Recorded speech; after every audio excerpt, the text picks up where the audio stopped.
안녕하세요. 김국종입니다.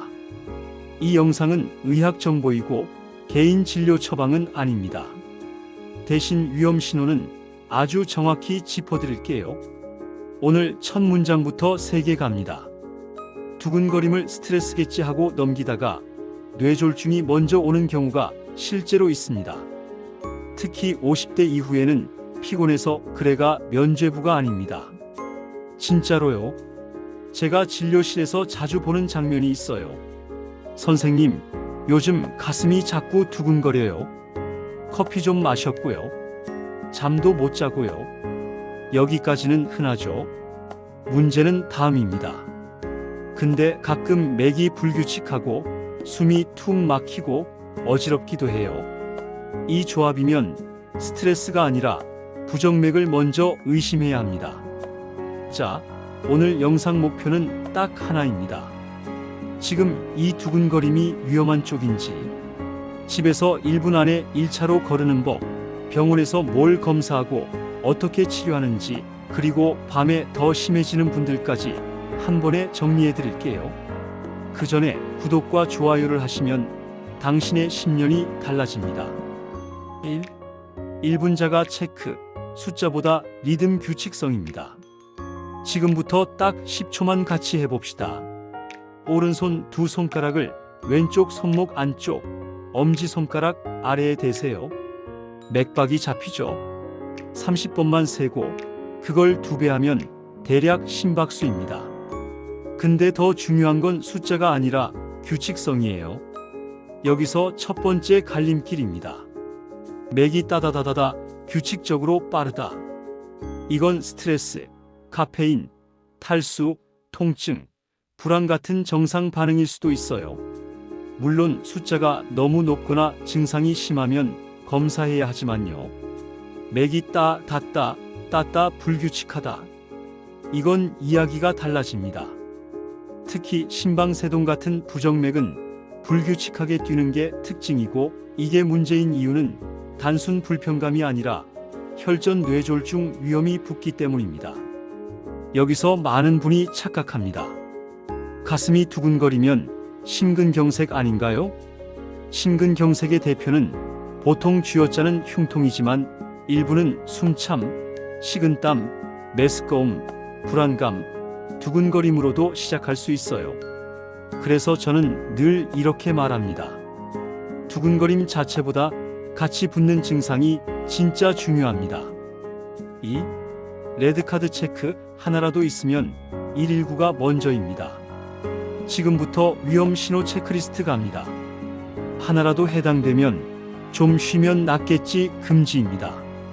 가슴이 조이듯 아프거나 턱 왼 팔등까지 뻗치는 통증, 가만히 있어도 숨이 차고 말이 끊김, 식은땀이 비오듯 나고 창백해짐, 어지러워서 쓰러질 것 같거나 실제로 실신, 한쪽 팔다리가 힘이 빠지거나 말이 어눌하거나 얼굴이 삐뚤어짐.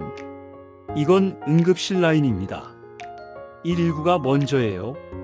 이건 참을수록 멋있는 게 아니고 참을수록 손해입니다. 3. 스트레스 두근거림과 부정맥 두근거림, 느낌이 다릅니다. 자, 위험 신호가 없다고 가정하고, 그럼 스트레스인지 부정맥인지 어떻게 구분하냐? 여기서 두 번째 갈림길. 스트레스 쪽에 가까운 패턴은 보통 이렇습니다. 원인이 분명해요. 회의, 화, 긴장, 커피, 술, 밤샘, 탈수. 그리고 원인이 사라지면 비교적 빨리 가라앉습니다.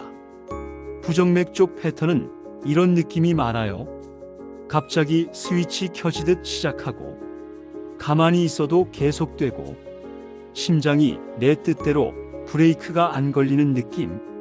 두근거림이 끝난 뒤에 기운이 쭉 빠지거나 가슴이 쿵 내려앉는 조기박동이 반복되기도 합니다. 그리고 이 질문 꼭 나오죠. 운동할 때 심장이 빨라지는 건 건강한 거 아닌가요? 맞습니다. 운동하면 심박수는 올라가요. 그건 정상입니다. 하지만 운동 중에 가슴 통증, 어지럼, 눈앞 캄캄, 실신 느낌, 극심한 호흡곤란. 이게 붙으면 운동 효과가 아니라 경고등입니다. 4. 실전 대처, 참기 말고 기록이 진단을 앞당깁니다. 두근거림이 시작되면 제일 먼저 할 일은 참기가 아니라 기록입니다. 첫째, 시간을 보세요. 시작 시각. 둘째, 가능한 한 앉거나 누워서 안정. 운전 중이면 즉시 안전한 곳. 셋째, 맥박이 규칙인지 불규칙인지 확인. 넷째, 혈압계가 있으면 혈압심박수 기록. 다섯째, 가능하면 스마트워치, 폰 심전도 기능이 있으면 저장. 이 데이터가 있으면요, 병원에서 진단 속도가 확 빨라집니다. 부정맥은 병원 올 때만 멀쩡한 병이 정말 흔하거든요. 얄미워요. 심장이 약간 눈치 게임을 해요. 여기서 많이들 묻습니다. 집에서 당장 멈추는 방법 없나요? 일부 발작성, 상심실성 빈맥 같은 경우는 의료진 지도 아래에서 미주신경 자극 같은 방법이 도움되기도 합니다. 하지만 원칙 하나만 기억하세요. 가슴 통증, 호흡곤란, 실신 느낌이 있으면 그런 시도하지 말고 바로 응급실이 안전합니다. 5. 병원에서는 뭘 보나? 심전도, 홀터, 심장 초음파, 원인 피검사. 기본은 세 가지입니다. 첫째, 심전도. 지금 리듬이 뭐냐? 둘째, 24시간 홀터나 이벤트 모니터. 그때를 잡는 검사죠. 셋째, 심장 초음파. 구조 문제가 있냐? 여기에 원인 감별로 갑상선, 빈혈, 전해질, 염증, 심근 손상 여부 같은 피검사를 같이 봅니다. 특히 갑상선 항진이나 빈혈은 심장을 불필요하게 과로시키면서 두근거림을 만들 수 있어요. 6. 치료는 종류별로 완전 다릅니다. 심방세동이라면 리듬 조절도 중요하지만 그 못지않게 뇌졸중 예방이 핵심입니다. 항응고제 이야기 나오죠. 피가 묽어지는 약 무서워요. 맞아요.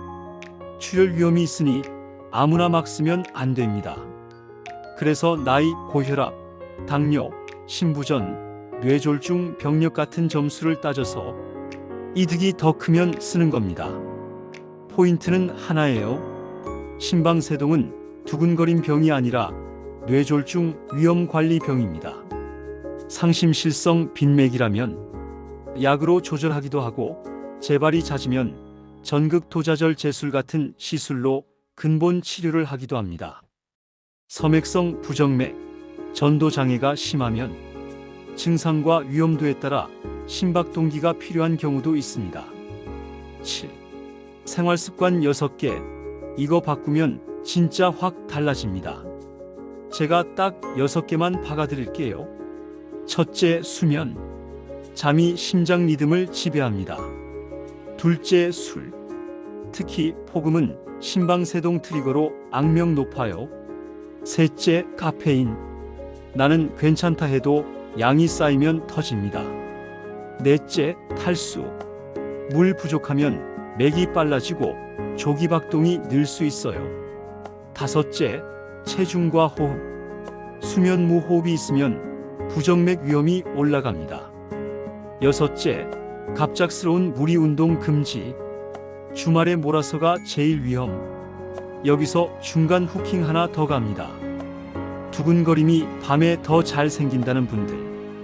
그럼 낮엔 괜찮으니 괜찮겠지라고 생각하는데 반대입니다.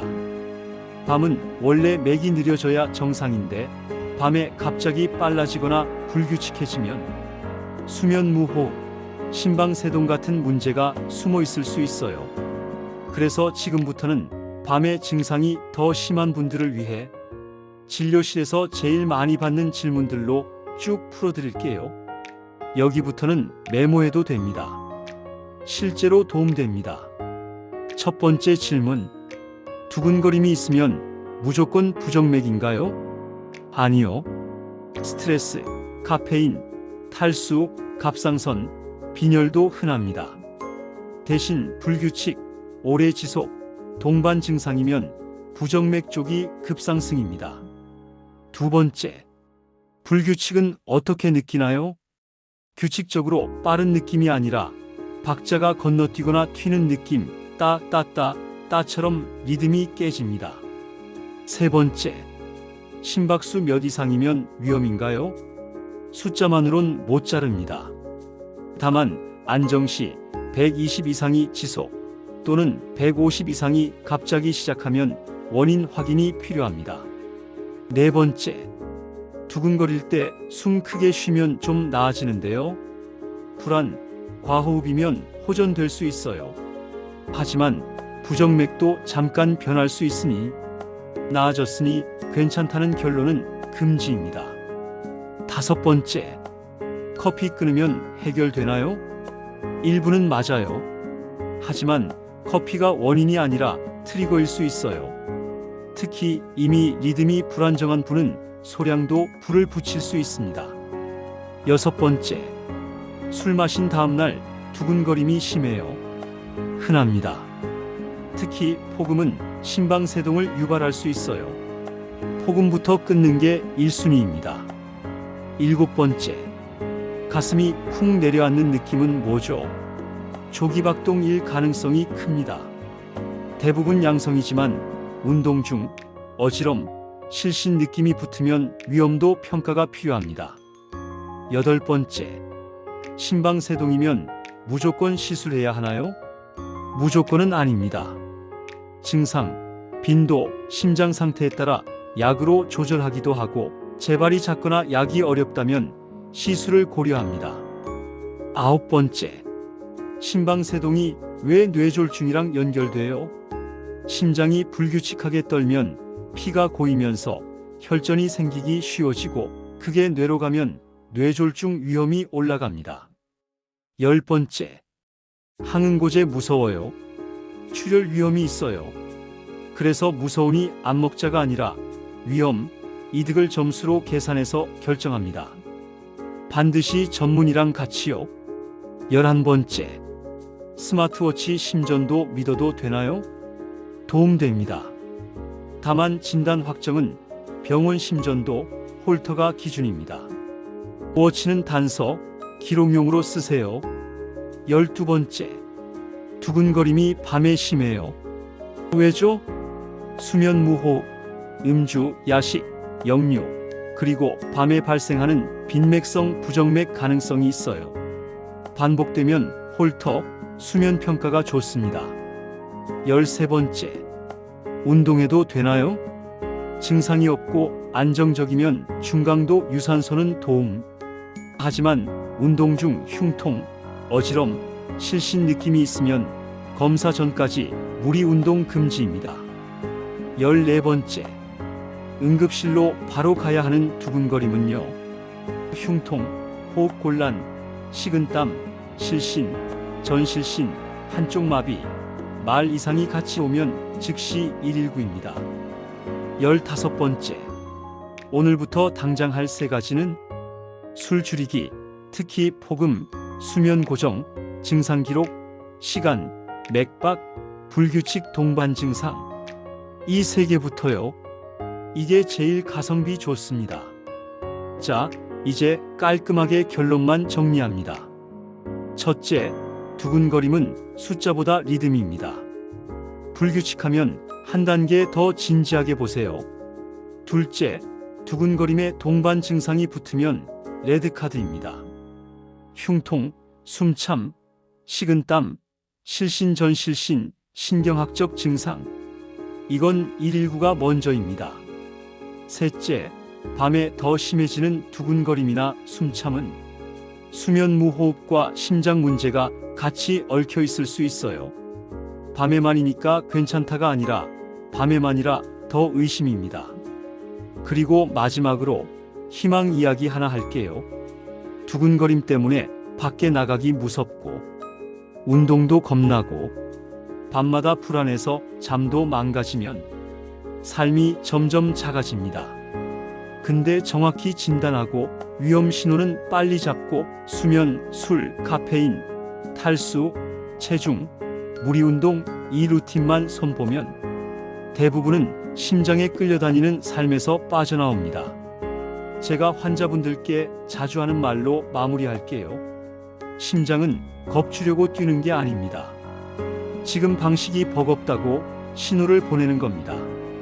오늘 영상 핵심은 이것 하나입니다. 불규칙, 동반 증상은 바로 평가. 그리고 데이터를 남기면 진단이 빨라집니다. 구독과 좋아요를 하시면 당신의 10년이 달라집니다. 끝까지 들어주셔서 진심으로 감사합니다.